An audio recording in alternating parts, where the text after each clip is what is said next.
श्री स्वामी समर्थ. जय जय स्वामी समर्थ. स्वामींचं नाव घेऊन मी आजच्या ह्या नवीन व्हिडिओला सुरुवात करते. हिंदू धर्मात प्रत्येक महिन्याच्या शुक्ल पक्ष आणि कृष्ण पक्षाच्या तिथीला एकादशी तिथी व्रत केली जाते. भगवान विष्णूच्या उपासनेसाठी हा दिवस विशेष मानला जातो.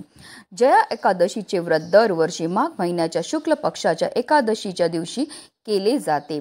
पंचांगानुसार जया एकादशीचं व्रत जे आहे ते यावर्षी 8 फेब्रुवारी म्हणजे शनिवारी केलं जाणार आहे. धार्मिक मान्यतानुसार जया एकादशीचं व्रत केल्याने भक्तांना आरोग्याचे वरदान मिळते आणि जीवनातील सर्व पाप आणि त्रासापासून मुक्ती मिळते. असेही म्हटले जाते की जया एकादशीचं व्रत केल्याने भगवान विष्णूंच्या कृपेने मृत्यूनंतर भूत पिशाच योनीत जावे लागत नाही. पितरांसाठी हे व्रत केल्याने त्यांना पुण्य फळ मिळते.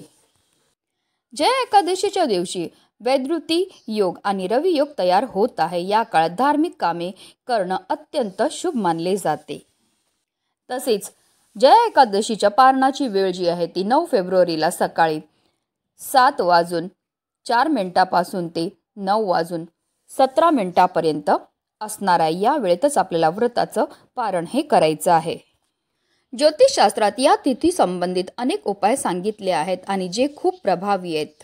आणि म्हणूनच जया एकादशीच्या दिवशी तुम्ही व्रत नाही केलं तरीही चालेल, पण तुम्हाला आंघोळीच्या पाण्यामध्ये ही एक वस्तू टाकायची. ही वस्तू टाकल्यामुळे प्रखरातला प्रखर पितृदोष, ग्रहदोष, शत्रुपीडा तर नष्ट होणारच आहे, पण आपल्या 7 पिढ्यांचं दारिद्र्य नष्ट होऊन आपल्या संपूर्ण कुटुंबाची भरभरून अशी प्रगती होणार आहे.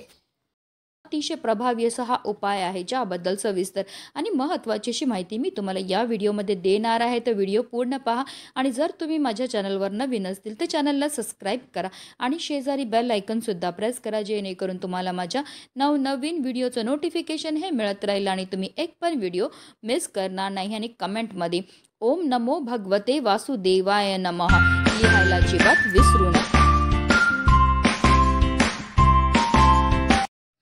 माघ महिन्यामध्ये स्नानाला आणि दानाला विशेष महत्त्व हे दिलं जातं. जर तुम्हाला शक्य असेल तर जया एकादशीच्या दिवशी आवर्जून तीर्थक्षेत्री जाऊन स्नान करा आणि स्नान केल्यानंतर आपल्या यथाशक्तीप्रमाणे आपल्याला दान हे करायचं आहे.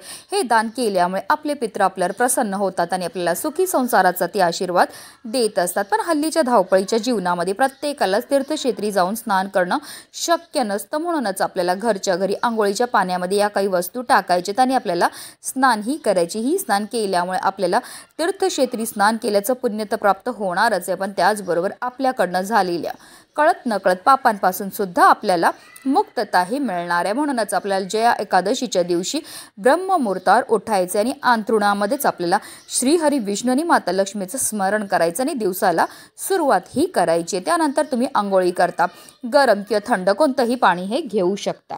त्यानंतर आंघोळीच्या पाण्यामध्ये सगळ्यात पहिली वस्तू जी आपल्याला टाकायचे ते म्हणजे गंगाजल. गंगाजल टाकून आपण स्नान केल्यामुळे आपल्याला तीर्थक्षेत्री स्नान केल्याचं पुण्य तर प्राप्त होणारच आहे, पण त्याचबरोबर आपल्याकडनं झालेल्या कळत नकळत पापांपासून सुद्धा आपल्याला मुक्तता हे मिळणार आहे.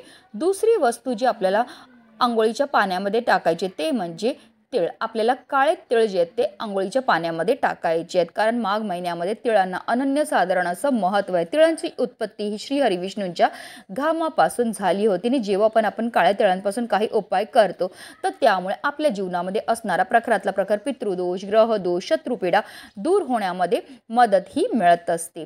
तसेच आपल्याला चिमूटभर हळद सुद्धा आपल्या आंघोळीच्या पाण्यामध्ये टाकायचे. आंघोळीच्या पाण्यामध्ये हळद टाकल्यामुळे आपल्या कुंडलीतील गुरुग्रह हा बलवान होतो आणि जर आपल्या कुंडलीतील गुरुग्रह बलवान झाला तर त्यामुळे आपल्याला आर्थिक समस्यांपासून मुक्तताही मिळत असते. तसेच आपल्याला चिमूटभर खडे मीठ सुद्धा आंघोळीच्या पाण्यामध्ये टाकायचे, कारण मिठामध्ये जे तत्व असतं ते आपल्यामध्ये असणारी जेवढी पण नकारात्मकता, एडापिडा, नजरबाधा दूर करण्याकरता अतिशय प्रभावी मानला जातो. तसेच खडे मीठ हे माता लक्ष्मीला सुद्धा अतिशय प्रिय आहे, कारण माता लक्ष्मीचे 2 भाऊ, एक दाता आणि एक विधाता. आणि दाता म्हणजे मीठ आणि विधाता म्हणजे तुरटी. आणि जेव्हा पण आपण मिठापासून काही उपाय करतो तर त्यामुळे माता लक्ष्मी आपल्यावर प्रसन्न होत असते.